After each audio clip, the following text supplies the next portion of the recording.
लखाई वेले ये चारे फिर गए कि साडी बाणी ऐड की जाए। खैर धन गुरु अर्जुन देव पातशाह जी इत्थे बैठे हुए तरस रहे कन कि कदों गुरु रामदास पातशाह जी बुलाउण अमृतसर की धरती ते जा करके संगत करा, सेवा करा, सतगुरां दे दीदार करा, मालक दे सन्मुख रह करके सतगुरां दे सन्मुख रह करके जीवन बसर करा। सतगुरां ने कहा सी कि जिन्ना तक बुलाइए ना उन्ना तक आउणा नहीं। कुछ एक इतिहासकार ये गल मनते कन कि धन गुरु अर्जुन देव पातशाह जी ने चिट्ठियां लिखियां ते कुछ एक इतिहासकार इन्हां गल्लां नूं मूलों की रद्द करते हैं। वो कहते भी सतगुरां दी दर्शनां लई दीदारां लई तड़फ रखते हुए गुरु अर्जुन देव पातशाह जी ने ये शब्द लिखे कि मेरा मन लोचै गुरदर्शन ताई बिलप करै, चातरिक की न्यायी त्रिखा न उतरै, शांत न आवे। ये पावन शब्दां दे अंदर मानो एक पीड़ा है दीदार दी, दर्शनां दी। शब्द लिखे जां ना लिखे गल वखरी है, पर जेड़े ये शब्द गन ये बिल्कुल सतगुरु धन गुरु अर्जुन देव महाराज जी की जो तड़फ है अंदर दी बैबलता है ਉਹਦੇ ਉੱਪਰ ਢੁਕ ਦੇ कि मन ऐसा बनया होया है कि सतगुरु आप जी दे दर्शनां नूं लोचदा है। अंदर दी त्रिखा अंदर दी तृष्णा नहीं बुझदी जिन्ना तक आप जी दे दीदार ना कर, त्रिखा ना उतरे, शांत ना आवे। सतगुरु जी शांति नहीं आउंदी बिन दर्शन गुर दरबारे जी। तेरे दिना तक दरदार नहीं करदा, जिन्ना तक दर्शन नहीं करदा सतगुरु उन्ना तक सुकून नहीं मिलता, चैन नहीं मिलता। कहंदे गन तीन चिट्ठियां लिखियां पर तिन्ने दे तिन्ने चिट्ठियां प्रिथी चंद ने जड़ियां पकड़ लईयां ते अखीरी एक चिट्ठी लिख के भेजिया कि सीधी धन गुरु रामदास पातशाह नूं दित्ती जावे। गुरु रामदास पातशाह जी ने जदों वो चिट्ठी पढ़ी, बैबलता पढ़ी अंदर दी हिरदे दी, ते साहब सच्चे पातशाह ने तुरंत धन गुरु अर्जुन देव पातशाह नूं बुलाया, नाले सतगुरां नूं आ करके दसिया ते प्रिथी चंद ने हुण तो ही ईरखा करनी शुरू कर दी सी। क्योंकि एक बन्ने हुक्म मनण वाला पुत्र है ते दूजे बन्ने हुक्म हौदी करन वाला पुत्र है, जिन्हें बिल्कुल सतगुरां दे हुक्म नूं नकार दिता भी मैं नहीं जा सकता। ते इत्थों ही ईरखा करनी प्रिथी चंद ने शुरू कर दी। हुक्म मनण वाला ही प्रवान होना, क्योंकि ये दर ऐसा है जिथे हुक्म मनण वाले ही प्रवान होंदे आ। अड़न वाले, मोड़ा देण वाले, जवाब देण वाले नहीं। इसलिए सतगुरु धन गुरु अर्जुन देव पातशाह ने हुक्म मन्निया सी। प्रिथी चंद की इत्थों ईरखा शुरू हो गई। चिट्ठियां ना गुरु रामदास पातशाह तक पहुंचण दित्तियां ते जदों पुछया गया ते उन्हां सेवकां ने दस्सिया भी आप जी दे भराता चिट्ठियां फड़ लैंदे सन। सो ये चोरी भी प्रिथी चंद दी फड़ी गई। साहबाना ईरखा रखनी शुरू कर दी। जदों किते कोई काम कहना ते गुरु अर्जुन देव पातशाह, क्योंकि आग्याकारी सुपुत्र नूं काम किया जांदा है, जिन्हें पता अगों चार सुनाणियां उहदे नाल ने। जदों सांझ बहुती गुरु अर्जुन देव पातशाह नाल हो गई, प्रिथी चंद अपने ही पिता गुरु रामदास पातशाह नाल झगड़ा शुरू कर दिता, लड़न लग पिया। रब्बी बाणी दे अंदर भी सतगुरां ने यह पावन शब्द लिखिया, सब कहंदे काके पूत झगरत को संग बाप, जिनके जने बडीरे तुम हो 300 झगरत पाप। कहंदे कन क्यों पुत्र जी अपने पिता नाल झगड़ा पाउंदे हो? मैं ही तुहानूं संसार दी धरती ते जन्म दिता है, पालिया पोसिया वड्डा कीता है, पर अपने ही पिता नाल झगड़ा। क्योंकि एक हुंदा ना संसारी पिता ते संसारी पिता नाल झगड़ा कीता जावे, पर जिथे संसारिक तौर ते गुरु रामदास जी पिता ने, उथे साहिब सच्चे पातशाह जी गुरु भी ने। पर इस गल नूं प्रिथी चंद नहीं जानता। इस गल नूं धन गुरु अर्जुन दे पातशाह जानते ने। वो पिता करके नहीं, गुरु अर्जुन दे पातशाह जी गुरु करके सतगुरां नूं जानदे। इस करके गुरु अर्जुन दे पातशाह ने गुरु रामदास महाराज जी वडियाई नूं प्राप्त कीता है। प्रिथी चंद नूं सतगुरां ने कहा भी पिता नाल झगड़ा नहीं करीदा। जिस धन का तुम गर्व करत हो, जेड़े धन दा तू गर्व करदा है, आ माया पिछे लगा फिरदा है। सब सच्चे पातशाह जी कहंदे ये माया तेरे नाल प्रिथी चंद नहीं जानी, ये माया नहीं तेरे नाल जानी। इसलिए काहदे पिछे तू इन्ना झगड़ा करदा, काहदे पिछे तू इन्ना लड़दा है। सब सच्चे पातशाह धन गुरु अर्जुन देव महाराज जी हुक्म मनदे, पर प्रिथी चंद जिहड़ा है झगड़े करदा, हर वक्त लड़दा रहिंदा। कारण सी गुरता गद्दी मैनूं समा नेड़े आया। गुरु रामदास महाराज जी जोती जो समाउण तो पहला गुरु अर्जुन देव पातशाह नूं गुरता गद्दी दा वारस बना गए। गुरता गद्दी दा वारस गुरु अर्जुन देव पातशाह नूं बना दिता सी। इसे करके प्रिथी चंद ने झगड़ा खड़ा किया कि मैं वड्डा ते गुरता गद्दी मैनूं मिलनी चाहिए। पर इत्थे वड्डे छोटे दा कोई अंदाजा नहीं। एक पासे वेखिए ते छोटी उम्र है धन गुरु अंगद दे पातशाह दी, दूजे पासे वेखिए ते बहुत वड्डी उम्र है, सिर्फ 10 साल का फर्क है गुरु नानक साहब तो। बहुत वड्डी उम्र है बापू धन गुरु अमरदास पातशाह दी। इत्थे उम्रां दे अंदाजे नहीं। इत्थे जिहड़ा करतार दे हुक्म नूं मनदा है, ओनू सतगुरु तख्त तो ताज ते बिठा दिंदा, तख्त ओनू दिंदा है, ओदे सिर ते छत्र झुलदा है। इसलिए साहिब सच्चे पातशाह धन गुरु रामदास पातशाह ने गुरता गद्दी पहला ही अपने सब तो छोटे सुपुत्र धन गुरु अर्जुन दे पातशाह नूं दे दित्ती सी, जिदे करके झगड़ा खड़ा कर दिता ते प्रिथी चंद दी ईरखा होर वध गई, इजाफा होया, ईरखा होर वधी ते पिता नाल भी लड़ाई झगड़ा करन लग पिया। साहिब सच्चे पातशाह जी दा समा नेड़े आया। गुरु रामदास पातशाह जी जोती जोत समोए ते कहंदे कन इधरों फिर प्रिथी चंद नूं हुण पग बन्ननी सी वड्डे खून दी, ते 2 पग्गां जड़ियां ਉਹ ਭੇਜੀਆਂ ਗਈਆਂ ਬਾਬਾ ਸ਼੍ਰੀ ਚੰਦ ਵੱਲੋਂ। ਸ਼੍ਰੀ ਚੰਦ 2 ਪੱਗ ਭਜਵਾਈ, ਇੱਕ ਪ੍ਰਿਥੀਏ ਇੱਕ ਅਰਜਨ ਆਈ। ਕਹਿੰਦੇ ਕਨ ਪ੍ਰਿਥੀ ਚੰਦ ਦੇ ਇੱਕ ਪੱਗ ਬੰਨੀ ਗਈ, ਇੱਕ ਗੁਰੂ ਅਰਜਨ ਦੇ ਪਾਤਸ਼ਾਹ ਦੀ ਪੱਗ ਬੰਨੀ ਗਈ। ਸ਼੍ਰੀ ਚੰਦ ਜੀ ਨੇ 2 ਪੱਗਾਂ ਭੇਜੀਆਂ।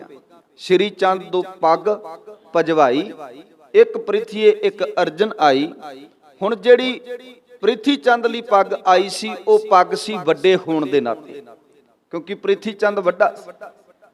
ਜਦੋਂ ਪੱਗ ਬਾਬਾ ਬੁੱਢਾ ਸਾਹਿਬ ਜੀ ਬੰਨਣ ਲੱਗੇ ਨਾ ਗੁਰੂ ਅਰਜਨ ਦੇ ਪਾਤਸ਼ਾਹ ਦੇ, ਤੇ ਉੱਥੇ ਵੀ ਪ੍ਰਿਥੀ ਚੰਦ ਨੇ ਝਗੜਾ ਪੈਦਾ ਕਰ ਦਿੱਤਾ ਵੀ ਮੈਂ ਵੱਡਾ, ਪੱਗ ਮੈਨੂੰ ਬੱਧਣੀ ਚਾਹੀਦੀ ਹੈ, ਮੈਂ ਵੱਡਾ ਤੇ ਪੱਗ ਮੈਨੂੰ ਬੱਧਣੀ ਚਾਹੀਦੀ ਹੈ। ਤੇ ਗੁਰੂ ਅਰਜਨ ਦੇ ਪਾਤਸ਼ਾਹ ਨੇ ਕਿਹਾ ਸੀ ਵੀ ਬਾਬਾ ਬੁੱਢਾ ਜੀ, ਮੇਰੇ ਭਰਾਤਾ ਪ੍ਰਿਥੀ ਚੰਦ ਜੀ ਵੱਡੇ ਆ, इस करके वड्डे होण दे नाते प्रिथी चंद नूं पग बन्नी जाए, क्योंकि निमरता दे पुंज ने गुरु अर्जुन दे पातशाह, शांति दे पुंज ने गुरु अर्जुन दे पातशाह, ते शांति उन्हां दे अंदर झलकदी है। क्योंकि अगे अगे जिवें जिक्र करांगे ना, जिड्डी वड्डी शांति सतगुरु धन गुरु अर्जुन दे पातशाह दे अंदर है, होर किसी अंदर भी एडी वड्डी शांति नहीं है। और भाणा मिठा करन दा जो सुभाव गुरु अर्जुन दे पातशाह कोल है, वो किसी कोल नहीं है। क्योंकि सतगुरां ने बड़ी ऐसियां घटनावां अपने जीवन के अंदर वेखियां, जिन्हां नूं सतगुरु जी जर गए ते सी तक नहीं कीता। बदला लैण दी कोई भावना नहीं, बदला लैण दी कोई भावना नहीं। बड़े बड़े वार प्रिथी चंद ने कीते, पर किते गुरु अर्जुन दे पातशाह ने एक भी वार नहीं कीता। सब कुछ कर सकते सन, प्रिथी चंद नाल सब कुछ कर सकते सन। सतगुरु सारे ताकतां दे वली ने, पर गुरु अर्जुन दे पातशाह ने प्रिथी चंद दे नाल कोई लोहा नहीं लिया, कोई ओनू दुख नहीं दिता। सब सच्चे पातशाह ਗੁਰੂ ਅਰਜਨ ਦੇ ਪਾਤਸ਼ਾਹ ਜੀ ਐਸੇ ਨਿਮਰਤਾ ਦੇ ਪੁੰਜ ਨੇ। ਜਦੋਂ ਝਗੜਾ ਖੜਾ ਕੀਤਾ ਤੇ ਸਾਹਿਬ ਸੱਚੇ ਪਾਤਸ਼ਾਹ ਜੀ ਗੁਰੂ ਅਰਜਨ ਦੇ ਪਾਤਸ਼ਾਹ ਨੇ ਕਿਹਾ, ਪ੍ਰਿਥੀ ਚੰਦ ਭਰਾਤਾ ਵੱਡੇ, ਬਾਬਾ ਬੁੱਢਾ ਜੀ ਇਹਨਾਂ ਨੂੰ ਪੱਗ ਬੰਨ੍ਹ ਦਿਓ। ਤੇ ਕਹਿੰਦੇ ਫਿਰ ਉੱਥੇ ਇਤਿਹਾਸਕਾਰ ਦੇ ਸ਼ਬਦ ਨੇ, ਕਹਿੰਦੇ ਕਨ ਮਰਨੇ ਦੀ ਪੱਗ ਪ੍ਰਿਥੀਏ ਬੱਧੀ, ਕਿਉਂਕਿ ਮਰਨ ਤੋਂ ਬਾਅਦ ਵੱਡੇ ਪੁੱਤਰ ਨੂੰ ਹੀ ਪੱਗ ਬੰਨੀ ਦਿੱਤੀ ਜਾਂਦੀ ਹੈ, ਉਹਨੂੰ ਹੀ ਜ਼ਿੰਮੇਵਾਰੀ ਸੌਂਪੀ ਜਾਂਦੀ ਹੈ। ਪਰ ਕਈ ਵਾਰੀ ਇਹ ਹੁੰਦਾ ਵੀ ਇੱਕ ਰੀਤ ਬਣ ਗਈ, ਰੀਤ ਬਣ ਗਈ, ਪਰ ਕਈ ਵਾਰੀ ਵੱਡਾ ਪੁੱਤਰ ਲਾਇਕ ਨਹੀਂ ਹੁੰਦਾ, ਨਲਾਇਕ ਹੁੰਦਾ। ਪਤਾ ਘਰ ਦੀ ਬਾਂਗਡੋਰ ਨਹੀਂ ਚਲਾ ਸਕਦਾ, ਘਰ ਨੂੰ ਨਹੀਂ ਚਲਾ ਸਕਦਾ, ਨਹੀਂ ਸਾਂਭ ਸਕਦਾ, ਤੇ ਜ਼ਿੰਮੇਵਾਰੀ ਛੋਟੇ ਪੁੱਤਰ ਨੂੰ ਦਿੱਤੀ ਜਾਂਦੀ ਹੈ, ਭਾਵੇਂ ਕਿ ਪੱਗ ਵੱਡੇ ਨੂੰ ਬੰਨੀ ਜਾਂਦੀ ਹੈ। ਇਸ ਕਰਕੇ ਜਿਹੜੀ ਮਰਨੇ ਦੀ ਪੱਗ ਸੀ ਉਹ ਬਾਬਾ ਪ੍ਰਿਥੀ ਚੰਦ ਨੂੰ ਬੰਨੇਗੀ। ਮਰਨੇ ਦੀ ਪੱਗ ਪ੍ਰਿਥੀਏ ਬੱਧੀ, ਗੁਰਿਆਈ ਦੀ ਪੱਗ ਅਰਜਨ ਲੱਧੀ। ਕਹਿੰਦੇ ਕਨ ਜਿਹੜੀ ਗੁਰਿਆਈ ਦੀ ਪੱਗ ਸੀ ਉਹ ਧੰਨ ਗੁਰੂ ਅਰਜਨ ਦੇ ਪਾਤਸ਼ਾਹ ਨੂੰ ਮਿਲੀ, ਕਿਉਂਕਿ ਪਹਿਲਾਂ ਹੀ ਆਪਣੇ ਜੋਤੀ ਜੋਤ ਸਮਾਉਣ ਤੋਂ ਪਹਿਲਾਂ ਹੀ ਗੁਰੂ ਰਾਮਦਾਸ ਪਾਤਸ਼ਾਹ ਜੀ ਗੁਰੂ ਅਰਜਨ ਦੇ ਪਾਤਸ਼ਾਹ ਨੂੰ ਗੁਰਤਾ ਗੱਦੀ ਦਾ ਵਾਰਸ ਬਣਾ ਗਏ ਸਨ। ਜਿਸ ਲਈ ਬਾਬਾ ਬੁੱਢਾ ਜੀ ਨੇ ਫਿਰ ਪ੍ਰਿਥੀ ਨੂੰ ਤੇ ਸੀ ਵੀ ਪੱਗ ਮਿਲ ਜੇਗੀ ਤੇ ਮੈਂ ਗੁਰੂ ਬਣ ਜਾਵਾਂਗਾ, ਪਰ ਇਹ ਤੇ ਸਾਰੀ ਸਿੱਖ ਸੰਗਤ ਨੂੰ ਪਤਾ ਸੀ ਕਿ ਧੰਨ ਗੁਰੂ ਰਾਮਦਾਸ ਪਾਤਸ਼ਾਹ ਜੀ ਗੁਰਤਾ ਗੱਦੀ ਦਾ ਵਾਰਸ ਗੁਰੂ ਅਰਜਨ ਦੇ ਪਾਤਸ਼ਾਹ ਨੂੰ ਬਣਾ ਕੇ ਗਏ। ਸ਼ਾਂਤੀ ਦੇ ਪੁੰਜ ਧੰਨ ਗੁਰੂ ਅਰਜਨ ਦੇ ਪਾਤਸ਼ਾਹ ਬਿਲਕੁਲ ਵੀ ਇੱਥੇ ਝਗੜਾ ਨਹੀਂ ਕੀਤਾ, ਸਗੋਂ ਸਮਝਾਇਆ ਕਿ ਮੇਰਾ ਭਰਾ ਵੱਡਾ ਹੈ, ਪਰ ਭਰਾ ਜੀ ਇਹ ਪੱਗ ਆਪ ਜੀ ਨੂੰ ਬੱਧੀ ਗਈ ਹੈ, ਪਰ ਗੁਰਿਆਈ ਦੀ ਜਿਹੜੀ ਗੱਲ ਹੈ ਉਹ ਆਪ ਸੱਚੇ ਪਾਤਸ਼ਾਹ ਨੇ ਸਾਨੂੰ ਦਿੱਤੀ ਹੈ, ਇਸ ਲਈ ਕੋਈ ਝਗੜਾ ਨਹੀਂ। ਪ੍ਰਿਥੀ ਚੰਦ ਦੀ ਈਰਖਾ ਹੋਰ ਵੱਧ ਗਈ, ਪਰ ਮਨ ਵਿੱਚ ਨਾਲ ਇੱਕ ਗੱਲ ਦੀ ਖੁਸ਼ੀ ਹੈ। ਉਹ ਕੀ? ਉਹ ਖੁਸ਼ੀ ਇਸ ਗੱਲ ਦੀ ਵੀ ਇਹਦੇ ਘਰ ਦੇ ਅੰਦਰ ਕਿਹੜਾ ਔਲਾਦ ਹੋਈ, ਇਹਦੇ ਘਰ ਦੇ ਅੰਦਰ ਕਿਹੜਾ ਪੁੱਤਰ ਹੈ, ਕਿਉਂਕਿ ਪ੍ਰਿਥੀ ਚੰਦ ਕੋਲ ਪੁੱਤਰ ਹੈ, ਉਹਦਾ ਨਾਂ ਹੈ ਮੇਰਵਾ। ਕਹਿੰਦੇ ਆਉਣ ਵਾਲੇ ਸਮੇਂ ਦੇ ਅੰਦਰ ਇਹ ਮਰ ਖਪ ਜਾਣਗੇ, ਇੰਨਾ ਸਮਾਂ ਹੋ ਗਿਆ ਇਹਦੇ ਵਿਆਹ ਨੂੰ, ਇਹਦੇ ਘਰ ਦੇ ਅੰਦਰ ਔਲਾਦ ਤੇ ਕੋਈ ਹੋਈ ਨਹੀਂ। ਇਸ ਕਰਕੇ ਗੁਰਤਾ ਗੱਦੀ ਦਾ ਜਿਹੜਾ ਵਾਰਸ ਹੈ ਉਹ ਸਾਡਾ ਪੁੱਤਰ ਮਿਹਰਬਾਨ ਬਣੇਗਾ, ਮਿਹਰਬਾਨ ਗੁਰਤਾ ਗੱਦੀ ਦਾ ਵਾਰਸ ਬਣੇਗਾ। ਜਦੋਂ ਇਹ ਤਨ ਉੱਥੇ ਕੰਮ ਕਰਨ ਵਾਲੀ ਨੌਕਰਾਨੀ ਨੇ ਸੁਣਿਆ, ਉਹਨੇ ਜਾ ਕਰਕੇ ਮਾਤ ਗੰਗਾ ਨੂੰ ਦੱਸਿਆ। ਮਾਤ ਗੰਗਾ ਨੇ ਤਰਲਾ ਵਾਸਤਾ ਪਾਇਆ ਕਿ ਸਿਰਦਿਆਂ ਸਾਈਆਂ ਤੇਰੇ ਘਰ ਦੇ ਅੰਦਰ ਅਨੇਕਾਂ ਲੋਕ ਮੰਗਾ ਲੈ ਕੇ ਆਉਂਦੇ ਆ, ਕੋਈ ਦੁੱਧ ਮੰਗਦਾ, ਕੋਈ ਪੁੱਤ ਮੰਗਦਾ, ਕੋਈ ਕੁਝ ਮੰਗਦਾ, ਸਾਰਿਆਂ ਦੇ ਮਨ ਦੀਆਂ ਮੁਰਾਦਾਂ ਪੂਰੀਆਂ ਕਰਦਾ ਸਤਿਗੁਰੂ, ਕਿਰਪਾ ਕਰ ਮੇਰੀ ਵੀ ਮਨ ਦੀ ਮੁਰਾਦ ਕਹਿ, ਮੇਰੇ ਘਰ ਦੇ ਅੰਦਰ ਵੀ ਔਲਾਦ ਹੋਵੇ, ਮੇਰੇ ਘਰ ਦੇ ਅੰਦਰ ਵੀ ਪੁੱਤਰ ਹੋਵੇ, ਤੂੰ ਕਿਰਪਾ ਕਰ, ਰਹਿਮਤ ਵਰਤਾ, ਮੇਰੀ ਗੋਦ ਵੀ ਖਰੀ ਕਰ ਦੇ। ਗੁਰੂ ਅਰਜਨ ਦੇ ਪਾਤਸ਼ਾਹ ਜੀ ਕਹਿੰਦੇ ਧੰਨ ਸ੍ਰੀ ਗੁਰੂ ਨਾਨਕ ਦੇਵ ਮਹਾਰਾਜ ਜੀ ਤੋਂ ਲੈ ਕਰਕੇ ਗੁਰੂ ਘਰ ਦੀ ਸੇਵਾ ਕਰਨ ਵਾਲੇ ਗੁਰੂ ਘਰ ਦੇ ਗ੍ਰੰਥੀ ਬਾਬਾ ਬੁੱਢਾ ਸਾਹਿਬ, ਤੁਸੀਂ ਉਹਨਾਂ ਕੋਲ ਜਾ ਕੇ ਅਰਦਾਸ ਕਰਾਓ। ਜਦੋਂ ਬਾਬਾ ਬੁੱਢਾ ਜੀ ਪਾਸ ਗਏ ਤੇ ਕਹਿੰਦੇ ਕਨ ਬਾਬਾ ਬੁੱਢਾ ਜੀ ਨੇ ਮਾਤ ਗੰਗਾ ਜੀ ਨੂੰ ਕਿਹਾ ਸੀ ਵੀ ਗੁਰੂ ਕਿਆਂ ਨੂੰ ਕਿਵੇਂ ਭਾਜੜਾਂ ਪੈ ਗਈ, ਗੁਰੂ ਕੇ ਕਿਵੇਂ, ਕਿਉਂਕਿ ਨਾਲ ਸੰਗਤਾਂ ਗਈਆਂ, ਨਾਲ ਆਪ ਗਏ, ਤੇ ਕਹਿੰਦੇ ਕਨ ਬਾਬਾ ਬੁੱਢਾ ਜੀ ਅਰਦਾਸ ਕਰੋ ਸਾਡੇ ਘਰ ਦੇ ਅੰਦਰ ਵੀ ਪੁੱਤਰ ਪੈਦਾ ਹੋਏ। ਤੇ ਬਾਬਾ ਬੁੱਢਾ ਸਾਹਿਬ ਕਹਿੰਦੇ ਵੀ ਗੁਰੂ ਅਰਜਨ ਦੇ ਪਾਤਸ਼ਾਹ ਸਭ ਵਡਿਆਈਆਂ ਦੇ ਘਰ ਨੇ, ਮੈਨੂੰ ਸਿਰਫ ਵਰਤਦੇ ਨੇ ਕਰਨ ਕਰਾਉਣ ਵਾਲੇ ਤੇ ਆਪ ਗੁਰੂ ਅਰਜਨ ਦੇ ਪਾਤਸ਼ਾਹ ਨੇ, ਮੇਰੇ ਕੋਲ ਤੇ ਵੈਸੇ ਭੇਜ ਦਿੱਤਾ, ਪਰ ਇਹ ਸਾਰੀ ਰਹਿਮਤ ਵਰਤਾਉਣ ਵਾਲੇ ਪਾਤਸ਼ਾਹ ਗੁਰੂ ਅਰਜਨ ਦੇ ਪਾਤਸ਼ਾਹ ਨੇ। ਇਸ ਕਰਕੇ ਫਿਰ ਬਾਬਾ ਬੁੱਢਾ ਜੀ ਨੇ ਜੋ ਇਤਿਹਾਸਿਕ ਸ਼ਬਦ ਸਾਂਭੇ ਹੋਏ ਆ, ਉਹਨਾਂ ਨੇ ਇਹ ਬਾਤ ਕਹੀ ਸੀ, ਤੁਮਰੇ ਗ੍ਰਹਿ ਪ੍ਰਗਟੇਗਾ ਜੋਧਾ। ਕਹਿੰਦੇ ਤੇਰੇ ਘਰ ਦੇ ਅੰਦਰ ਇੱਕ ਜੋਧਾ ਪ੍ਰਗਟ ਹੋਵੇਗਾ, ਇੱਕ ਜੋਧਾ ਪੈਦਾ ਹੋਵੇਗਾ, ਉਹ ਗੁਰੂ ਹਰਗੋਬਿੰਦ ਪਾਤਸ਼ਾਹ। ਸਮਾਂ ਆਇਆ, ਕਹਿੰਦੇ ਕਨ ਸਾਹਿਬ ਗੁਰੂ ਹਰਗੋਬਿੰਦ ਪਾਤਸ਼ਾਹ ਜੀ ਪ੍ਰਗਟ ਹੋਏ, ਪੈਦਾ ਹੋਏ, ਜਨਮ ਹੋਇਆ। ਕਹਿੰਦੇ ਕਨ ਬੱਚਾ ਜਨਮ ਲਵੇ, ਸ਼ਰੀਕੇ ਵਾਲਿਆਂ ਨੂੰ ਵੀ ਖੁਸ਼ੀ ਹੁੰਦੀ ਹੈ, ਸ਼ਰੀਕੇ ਵਾਲੇ ਵੀ ਖੁਸ਼ ਹੋ ਜਾਂਦੇ ਆ, ਪਰ ਇੱਥੇ ਸ਼ਰੀਕੇ ਵਾਲੇ ਸੜ ਗਏ, ਕਰਮੋਂ ਦੇ ਅੰਦਰ ਸਾੜਾ ਪੈਦਾ ਹੋਇਆ, ਪ੍ਰਿਥੀ ਚੰਦ ਦੇ ਅੰਦਰ ਸਾੜਾ ਪੈਦਾ ਹੋਇਆ। ਅਸੀਂ ਤੇ ਸੋਚਿਆ ਸੀ ਗੁਰਤਾ ਗੱਦੀ ਦਾ ਵਾਰਸ ਸਾਡਾ ਪੁੱਤਰ ਬਣ ਜਾਏਗਾ, ਹੁਣ ਤੇ ਗੁਰਤਾ ਗੱਦੀ ਦਾ ਵਾਰਸ ਵੀ ਜੰਮ ਗਿਆ, ਕਰਮੋਂ ਨੇ क्या तेनू कख नहीं मिलिया, ना गुरियाई मिली, ना गुरु घर दियां वस्तां रस्तां मिलियां, सब कुछ खो के तेरा छोटा भरा लै गया, तेरे पल्ले ते कख भी नहीं पिया। जदों ये गल कही ते प्रिथी चंद कहंदा करमों पैदा ही होया, गुरता गद्दी दा वारस ते नहीं बनिया, पैदा ही होया, गुरता गद्दी दा वारस ते नहीं बनिया। ते करमों कहंदी की मतलब, कहंदा ए पैदा होया है पर गुरता गंदी दा इनू मैं वारस नहीं बन दवांगा। मन दे विच कपट सी, मन दे विच छल चलदा सी भी इनू बचपन च ही मरा दवांगा, बचपन विच ही इनू खत्म कर दवांगा। इसलिए अपने वल्लों एक दाई दे अस्त्रां नू जहर ला करके उन्होंने भेजिया गया। कहंदे कन ओ दाई चली, जदों साहब सच्चे पातशाह धन गुरु अर्जुन देव महाराज जी दे गुरु हरगोबिंद पातशाह जी दे कोल पहुंची, उत्थे जाके ओनू जिहड़ा जहर लाया होया सी अस्त्रां नू, ओही जहर ओनू चढ़ गया, ओदी मौत हो गई। जदों ओनू पुछया गया कि की कारण, उन्हें दसिया आप जी दे भरातां ने पैसे दिते सन ते मेरे अस्त्रां नू जहर जिहड़ा सी ओ ला के भेजिया गया कि मैं दुध पियावां ते जिहदे नाल गुरु हरगोबिंद पातशाह जी दी मौत हो जाए।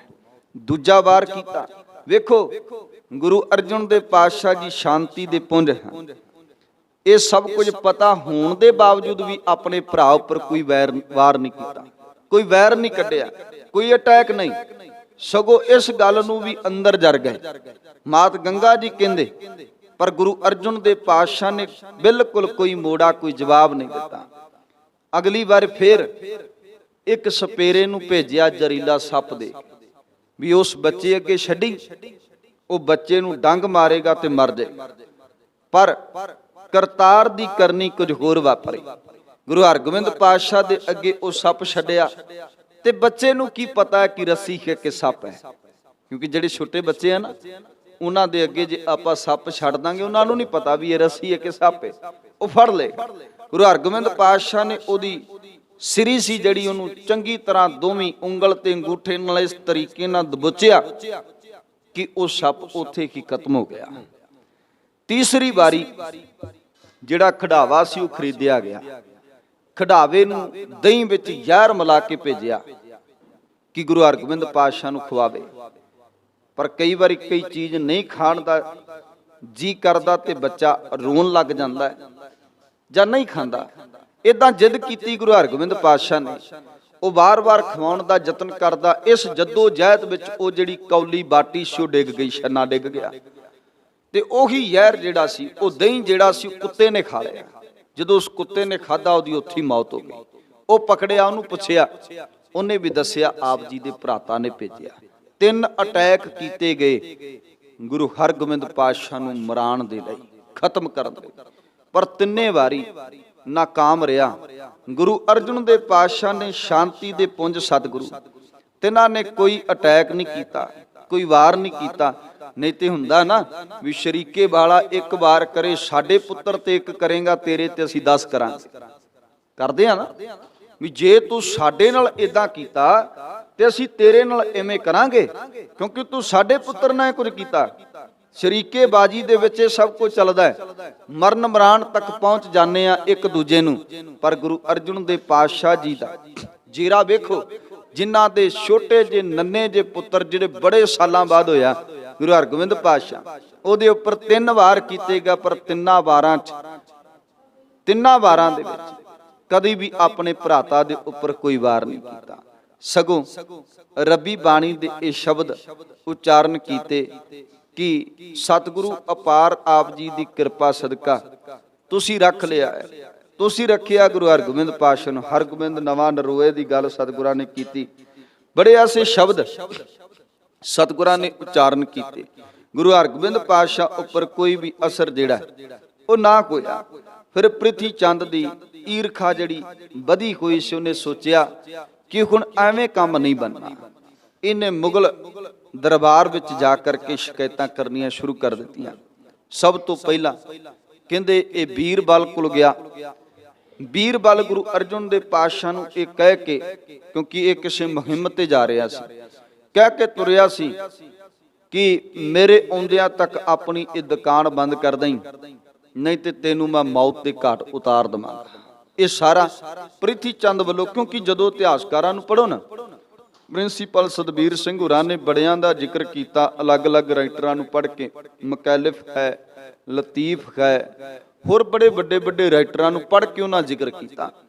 ਪਰ ਜਦੋਂ ਮੈਂ ਪੜ੍ਹਦਾ ਪਿਆ ਸੀ ਤੇ ਅਖੀਰ ਵਿੱਚ ਜਾ ਕੇ ਨਾ ਇਹਨਾਂ ਦੋਵਾਂ ਬੰਦਿਆਂ ਦਾ ਜ਼ਿਕਰ ਕਰਦੇ ਹੋਏ ਕਿਹਾ ਵੀ ਇਹਨਾਂ ਦਾ ਬਹੁਤਾ ਕਸੂਰ ਨਹੀਂ ਸੀ, ਪਰ ਮੈਨੂੰ ਲੱਗਦਾ ਹੈ ਕਿ ਸਭ ਤੋਂ ਵੱਧ ਹੀ ਕਸੂਰ ਜੇ ਕਹੀਏ ਪ੍ਰਿਥੀ ਚੰਦ ਦਾ ਹੈ।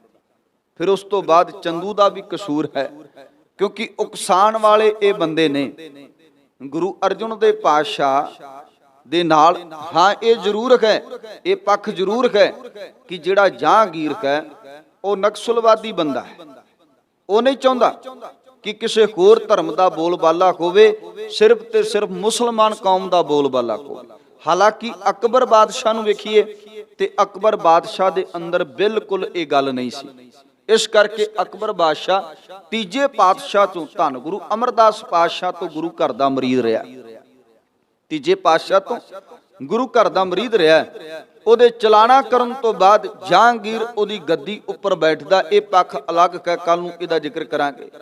ਕਿਉਂਕਿ ਉਹ ਜਹਾਂਗੀਰ ਜਦੋਂ ਗੱਦੀ ਤੇ ਬੈਠਦਾ ਹੈ, ਕਿਉਂਕਿ ਇਹ ਇੰਨਾ ਲਾਇਕ ਨਹੀਂ ਸੀ ਤੇ ਅਕਬਰ ਚਾਹੁੰਦਾ ਸੀ ਆਪਣੇ ਪੁੱਤਰ ਨੂੰ ਗੱਦੀ ਦੇਣਾ, ਆਪਣੇ ਪੋਤਰੇ ਨੂੰ ਗੱਦੀ ਦੇਣਾ। ਜਿਹੜਾ ਇਹਦਾ ਪੁੱਤਰਾ ਸੀ ਖੁਸਰੋ, ਉਹਨੂੰ ਗੱਦੀ ਦੇਣਾ ਚਾਹੁੰਦਾ ਸੀ। ਪਰ ਜਹਾਂਗੀਰ ਉਹਦੇ ਮਰਨ ਤੋਂ ਬਾਅਦ, ਅਕਬਰ ਦੇ ਮਰਨ ਤੋਂ ਬਾਅਦ ਆਪ ਗੱਦੀ ਤੇ ਬੈਠ ਗਿਆ। ਬਾਅਦ ਦੇ ਵਿੱਚ ਖੁਸਰੋ ਬਗਾਵਤ ਵੀ ਕਰਦਾ। ਸੋ ਇਧਰਲਾ ਜਿਹੜਾ ਪੱਖ ਪਹਿਲਾਂ ਵਿਚਾਰੀਏ। ਕਹਿੰਦੇ ਕਿ ਇਹ ਲਿਖਿਆ ਕਿ ਪ੍ਰਿਥੀ ਚੰਦ ਦਾ ਬਹੁਤਾ ਕਸੂਰ ਨਹੀਂ, ਪਰ ਮੈਂ ਮੰਨਦਾ ਕਿ ਸਭ ਤੋਂ ਵੱਧ ਕਸੂਰ ਪ੍ਰਿਥੀ ਚੰਦ ਦਾ ਹੈ। ਸਰਕਾਰ ਦੇ ਅੰਦਰ ਜਾ ਕੇ, ਜਦੋਂ ਸੁਲਹੀ ਖਾਂ ਕੋਲ ਜਾ ਕੇ ਜਦੋਂ ਉਹਨੇ ਸੁਣਿਆ ਵੀ ਹੀਰਾਂ ਵੱਲ ਨੂੰ ਚੱਲ ਕੇ ਆ ਰਿਹਾ ਸੁਲਹੀ ਖਾਂ, ਤੇ ਸੁਲਹੀ ਖਾਨ ਨੂੰ ਜਾ ਕਰਕੇ ਸ਼ਿਕਾਇਤ ਕੀਤੀ ਤੇ ਸੁਲਹੀ ਨੇ ਆਪਣੇ ਵੱਲੋਂ ਸੁਲਭੀ ਖਾਨ ਨੂੰ ਭੇਜਿਆ। ਇੱਕ ਸੁਲਭੀ ਹੈ, ਇੱਕ ਸੁਲਹੀ ਖਾਨ ਹੈ। ਸੁਲਭੀ ਪਹਿਲਾਂ ਚੜ ਕੇ ਆਇਆ। ਜਿਹੜਾ ਸੁਲਭੀ ਚੜ ਕੇ ਜਦੋਂ ਆਇਆ ਨਾ, ਇਹਦੇ ਆਪਣੇ ਹੀ ਇੱਕ ਫੌਜਦਾਰ ਦੇ ਨਾਲ ਤਨਖਾਹ ਲੈਣ ਦੇਣ ਦਾ ਝਗੜਾ ਚੱਲਦਾ ਸੀ। ਆਲਮ ਖਾਨ, ਉਹਦੇ ਨਾਲ ਤਨਖਾਹ ਲੈਣ ਦੇਣ ਦਾ ਝਗੜਾ ਚੱਲਦਾ ਸੀ। ਜਦੋਂ ਸੁਲਭੀ ਅੰਮ੍ਰਿਤਸਰ ਦੀ ਧਰਤੀ ਤੇ ਆਇਆ, ਅੱਗੋਂ ਉਹਨੂੰ ਟੱਕਰ ਗਿਆ ਫੌਜਾਂ ਲੈ ਕੇ। ਜਦੋਂ ਉਹਨੂੰ ਟੱਕਰਿਆ, ਆਪਸ ਵਿੱਚ ਲੜਾਈ ਹੋਈ, ਉਹਨੇ ਤਲਵਾਰ ਧੂ ਕੇ ਉਹਦਾ ਗਾਟਾ ਵੱਢ ਦਿੱਤਾ, ਉਹਦਾ ਸਿਰ ਧੜ ਤੋਂ ਜੁਦਾ ਕਰ ਦਿੱਤਾ। ਸੁਲਭੀ ਉੱਥੇ ਹੀ ਮਰ ਗਿਆ। ਕਿਉਂਕਿ ਇਹ ਖਬਰ ਗੁਰੂ ਅਰਜਨ ਦੇ ਪਾਤਸ਼ਾਹ ਤੱਕ ਵੀ ਪਹੁੰਚਾਈ। ਸਤਿਗੁਰੂ ਆਪ ਜੀ ਨੇ ਭਰਾਤਾਂ ਨੇ ਸਰਕਾਰੇ ਦਰਬਾਰੇ ਜਾ ਕਰਕੇ ਸ਼ਿਕਾਇਤ ਕੀਤੀ ਹੈ ਤੇ ਇਸ ਲਈ ਸੁਲਭੀ ਖਾਂ ਚੜ ਕੇ ਆ ਰਿਹਾ। ਤੇ ਮੇਰੇ ਸਤਿਗੁਰਾਂ ਨੇ ਕਿਹਾ ਸੀ, ਸਾਡਾ ਤੇ ਰਾਖਾ ਅਕਾਲ ਪੁਰਖ ਕਰਤਾ ਪ੍ਰਮਾਤਮਾ ਹੈ। ਅਸੀਂ ਉਹਦੇ ਅੱਗੇ ਅਰਦਾਸ ਕਰਦੇ ਹਾਂ, ਉਹਦੇ ਅੱਗੇ ਹੀ ਬੇਨਤੀ ਕਰਦੇ ਹਾਂ, ਉਹ ਆਪ ਕੀ ਰੱਖਣ ਵਾਲਾ ਹੈ। ਇਸ ਕਰਕੇ ਇਹ ਅਹਿਲਕਾਰ ਜਿਹੜਾ ਚੜ ਕੇ ਆਇਆ, ਰਾਹ ਵਿੱਚ ਮਰ ਗਿਆ। ਫਿਰ ਸੁਲਭੀ ਖਾਂ ਚੜ ਕੇ ਆਇਆ। ਜਦੋਂ ਸੁਲਭੀ ਖਾਂ ਚੜ ਕੇ ਆਇਆ, ਕਹਿੰਦੇ ਰਾਹ ਵਿੱਚ ਆਉਂਦਿਆ ਇੱਕ ਪੱਠਾ ਹੈ। ਉਸ ਪੱਠੇ ਦੇ ਕੋਲ ਇਹਦਾ ਘੋੜਾ ਜਦੋਂ ਗਿਆ ਪਹੁੰਚਿਆ ਤੇ ਗਿਆਨੀ ਗਿਆਨ ਸਿੰਘ ਹੋਰਾਂ ਨੇ ਇਹ ਜ਼ਿਕਰ ਕੀਤਾ ਕਿ ਇੱਕ ਪੰਛੀ ਉੱਡਿਆ। ਪੰਛੀ ਉੱਡਣ ਕਰਕੇ ਜਿਹੜਾ ਘੋੜਾ ਸੀ ਉਹ ਤਰਬਕ ਗਿਆ। ਜਦੋਂ ਪੰਛੀ ਕੋਲੋਂ ਦੀ ਉੱਡਿਆ ਨਾ ਤੇ ਘੋੜਾ ਜਿਹੜਾ ਸੀ ਤਰਬਕ ਗਿਆ। ਘੋੜਾ ਤਰਬਕਣ ਕਰਕੇ ਘੋੜਾ ਇੱਕੋ ਵਾਰੀ ਬੜੀ ਤੇਜ਼ ਦੌੜਿਆ ਤੇ ਜਿਹੜਾ ਉੱਥੇ ਆਵਾ ਸੀ, ਪੱਠਾ ਲੱਗਾ ਹੋਇਆ ਸੀ, ਜਿਹੜਾ ਉਹ ਆਵਾ ਸੀ, ਉਸ ਆਵੇ ਦੇ ਵਿੱਚ ਹੀ ਸਿੱਧਾ ਘੋੜਾ ਚਲਾ ਗਿਆ। ਤੇ ਕਹਿੰਦੇ ਘੋੜੇ ਸਮੇਤ ਸੁਲਭੀ ਖਾਨ ਸੜ ਕੇ ਸਵਾਹ ਹੋ ਗਿਆ। ਇਹਨੂੰ ਵੀ ਪ੍ਰਿਥੀ ਚੰਦ ਨੇ ਉਕਸਾਇਆ ਭੇਜਿਆ ਸੀ। ਸੁਲਹੀ ਖਾਂ ਉਸ ਭੱਠੇ ਵਿੱਚ ਘੋੜੇ ਸਮੇਤ ਸੜ ਕੇ ਰਾਖ ਦੇ ਸੁਪਰਦ ਹੋ ਗਿਆ। ਇਹ ਖਬਰ ਗੁਰੂ ਅਰਜਨ ਦੇ ਪਾਤਸ਼ਾਹ ਤੱਕ ਪਹੁੰਚੀ ਤੇ ਸਭ ਸੱਚੇ ਪਾਤਸ਼ਾਹ ਧੰਨ ਗੁਰੂ ਅਰਜਨ ਦੇ ਪਾਤਸ਼ਾਹ ਜੀ ਨੇ ਫਿਰ ਇਹ ਪਾਵਨ ਸ਼ਬਦ ਰੱਬੀ ਬਾਣੀ ਦਾ ਉਚਾਰਨ ਕੀਤਾ ਸੀ। ਸੁਲਹੀ ਤੇ ਨਾਰਾਇਣ ਰਾਖ, ਸੁਲਹੀ ਕਾ ਹੱਥ ਕਗੀ ਨਾ ਪਹੁੰਚੈ, ਸੁਲਹੀ ਮੂਆ ਹੁਆ ਨਾ ਪਾਕ। ਕਹਿੰਦੇ ਨਾਪਾਕ ਹੋ ਕੇ ਮਰਿਆ। ਪਾਕ ਦਾ ਮਤਲਬ ਹੁੰਦਾ ਪਵਿੱਤਰ, ਨਾਪਾਕ ਜਿਹੜਾ ਆਪਵਿੱਤਰ ਹੈ। ਕਿਉਂ? ਉਹਦਾ ਕਾਰਨ ਕੀ ਸਮਝਿਓ। ਇਹ ਲਿਖਣ, ਸ਼ਬਦ ਲਿਖਣ ਦਾ ਕਾਰਨ ਕੀ? ਕਿਉਂਕਿ ਮੁਸਲਮਾਨ ਕੌਮ ਦੇ ਬੰਦੇ, ਮੁਸਲਮਾਨ ਜਿਹੜੀ ਕੌਮ ਹੈ ਉਹ ਦਫਨਾਉਂਦੇ ਹਨ। ਬੰਦੇ ਮਰਨ ਤੋਂ ਬਾਅਦ ਦਫਨਾਇਆ ਜਾਂਦਾ, ਦਾਹ ਨਹੀਂ ਕੀਤਾ ਜਾਂਦਾ, ਅਗਨ ਭੇਟ ਨਹੀਂ ਕੀਤਾ ਜਾਂਦਾ, ਉਹਨੂੰ ਦਫਨਾਇਆ ਜਾਂਦਾ ਹੈ। ਤੇ ਜਿਹੜਾ ਦਫਨਾਇਆ ਨਾ ਜਾਵੇ, ਮੁਸਲਮਾਨ ਕੌਮ ਦਾ ਬੰਦਾ ਅੱਗ ਲਾ ਕੇ ਸਾੜ ਦਿੱਤਾ ਜਾਵੇ ਜਾਂ ਕਿਸੇ ਹੋਰ ਤਰੀਕੇ ਨਾਲ ਉਹਦਾ ਅੰਤਮ ਰਸਮ ਕੀਤੀ ਜਾਵੇ, ਤੇ ਉਹ ਸਮਝਦੇ ਕਨ ਕਿ ਸਾਡਾ ਇਹ ਬੰਦਾ ਨਾਪਾਕ ਹੈ, ਇਹ ਨਾਪਾਕ ਹੈ। ਤੇ ਜਿਹੜਾ ਸੁਲੀ ਖਾਂ ਸੀ ਭੱਠੇ ਦੀ ਅੱਗ ਵਿੱਚ ਸੜ ਕੇ ਮਰਿਆ ਸੀ। ਇਸ ਕਰਕੇ ਧੰਨ ਗੁਰੂ ਅਰਜਨ ਦੇਵ ਪਾਤਸ਼ਾਹ ਜੀ ਨੇ ਕਿਹਾ ਸੁਲਹੀ ਕਾ ਹਾਥ ਕਹੀਂ ਨਾ ਪਹੁੰਚੈ, ਸੁਲੀ ਹੁਆ ਮੁਆ ਨਾਪਾਕ। ਕਹਿੰਦੇ ਨਾਪਾਕ ਹੋ ਕੇ ਮਰਿਆ, ਉਹਨੂੰ ਇਹ ਵੀ ਕਬਰ ਵੀ ਨਸੀਬ ਨਾ ਹੋਈ ਕਿ ਕਬਰ ਦੇ ਵਿੱਚ ਜਾ ਕਰਕੇ ਦਫਨਾਇਆ ਜਾਏ ਜਾਂ ਉਹਦੇ ਬੰਦੇ ਕਬਰ ਵਿੱਚ ਦਫਨਾਉਣ। ਜਿਹੜਾ ਚੜ ਕੇ ਆਇਆ ਗੁਰੂ ਘਰ ਵੱਲ, ਇਹ ਵੀ ਗੱਲ ਯਾਦ ਰੱਖਿਓ, ਜਿਹੜਾ ਵੀ ਚੜ ਕੇ ਆਇਆ ਨਾ ਗੁਰੂ ਘਰ ਵੱਲ, ਮੱਥਾ ਲਾਇਆ ਜਿੰਨੇ ਗੁਰੂ ਘਰ ਨਾਲ, ਉਹਦਾ ਰਿਹਾ ਕੱਖ ਨਹੀਂ, ਉਹ ਨਹੀਂ ਬਚਿਆ ਜਿੰਨੇ ਮੱਥਾ ਲਾਇਆ। ਅੱਜ ਤੱਕ ਜਿੰਨਾ ਵੀ ਇਤਿਹਾਸ ਪੜੋਗੇ, ਕਿਉਂਕਿ ਅੱਗੇ ਫਿਰ 84 ਦਾ ਵੀ ਚੱਲ ਪੈਣਾ, ਆ 3 ਦਿਨ ਜ਼ਿਕਰ ਕਰਕੇ ਫਿਰ ਉਹ ਵੀ ਜ਼ਿਕਰ ਕਰਾਂਗੇ। ਜਿੰਨਾ ਮੱਥਾ ਲਾਇਆ ਭਾਵੇਂ ਉਹ ਸਰਕਾਰ ਸੀ, ਕਿਉਂਕਿ ਸਰਕਾਰਾਂ ਹੀ ਸਨ ਨਾ। ਜੇ ਮੁਗਲ ਸਰਕਾਰਾਂ ਦੀਆਂ ਗੱਲਾਂ ਕਰਦੇ ਆ ਤੇ ਫਿਰ ਦੂਜੀਆਂ ਵੀ ਤੇ ਸਰਕਾਰਾਂ ਹੀ ਨੇ ਨਾ ਜਿਨ੍ਹਾਂ ਨੇ ਅਟੈਕ ਕੀਤੇ, ਹਰਮੰਦਰ ਢਾਉਣ ਦਾ ਯਤਨ ਕੀਤਾ ਗਿਆ। ਇਸ ਕਰਕੇ ਜਿਨ੍ਹਾਂ ਨੇ ਮੱਥਾ ਲਾਇਆ ਇਸ ਘਰ ਨਾਲ, ਉਹਦਾ ਰਿਹਾ ਕੱਖ ਨਹੀਂ, ਸਭ ਕੁਝ ਖਤਮ ਹੋ ਗਿਆ, ਤਹਿਸ ਨਹਿਸ ਹੋ ਗਿਆ। ਸੁਲਹੀ ਖਾਂ ਆਇਆ ਚੜ ਕੇ ਸੀ ਚੜ੍ਹਾਈ ਕਰਕੇ, ਪਰ ਕਹਿੰਦੇ ਕਨ ਰਾਹ ਦੇ ਵਿੱਚ ਹੀ ਸੁਲਹੀ ਖਾਂ ਪੱਠੇ ਵਿੱਚ ਨਾਪਾਕ ਹੋ ਕੇ ਮਰ ਗਿਆ। ਸਹਿਬ ਸੱਚੇ ਪਾਤਸ਼ਾਹ ਲਈ ਹੋਰ ਅਨੇਕਾਂ ਸਾਜ਼ਿਸ਼ਾਂ ਜਿਹੜੀਆਂ ਰਚੀਆਂ ਜਾਂਦੀਆਂ ਪ੍ਰਿਥੀ ਚੰਦ ਵੱਲੋਂ, ਕੱਲ ਦੇ ਦੀਵਾਨ ਅੰਦਰ ਆਪਾਂ ਜ਼ਿਕਰ ਕਰਾਂਗੇ। ਫਿਰ ਜਹਾਂਗੀਰ ਜਿੱਧਰ ਇਧਰ ਤਖਤ ਤੇ ਬੈਠਦਾ ਹੈ, ਤਖਤ ਤੇ ਬੈਠਣ ਤੋਂ ਬਾਅਦ ਕਿੰਨਾ ਅਤਿਆਚਾਰ ਆਪਣੇ ਹੀ ਪੁੱਤਰ ਨਾਲ ਕਰਦਾ ਹੈ, ਉਹਦਾ ਜ਼ਿਕਰ ਕਰਾਂਗੇ। ਕਿਉਂਕਿ ਆਪਣੇ ਹੀ ਪੁੱਤਰ ਦੇ ਨਾਲ ਉਹਨੇ ਬਹੁਤ ਜ਼ਿਆਦਾ ਅਤਿਆਚਾਰ ਕੀਤਾ। ਕੋਈ ਵੀ ਪਿਓ ਐਸਾ ਨਹੀਂ ਹੁੰਦਾ ਜਿਹੜਾ ਆਪਣੇ ਪੁੱਤਰ ਤੇ ਅਤਿਆਚਾਰ ਕਰੇ। ਸੋ ਕੱਲ ਦੇ ਦੀਵਾਨ ਅੰਦਰ ਆਪਾਂ ਵਿਚਾਰ ਕਰਾਂਗੇ ਬੇਅੰਤ ਪ੍ਰਕਾਰ ਦੀਆਂ ਗਲਤੀਆਂ ਦੀ ਖਿਮਾ, ਸਮੇਂ ਦੀ ਸੰਪੰਨਤਾ।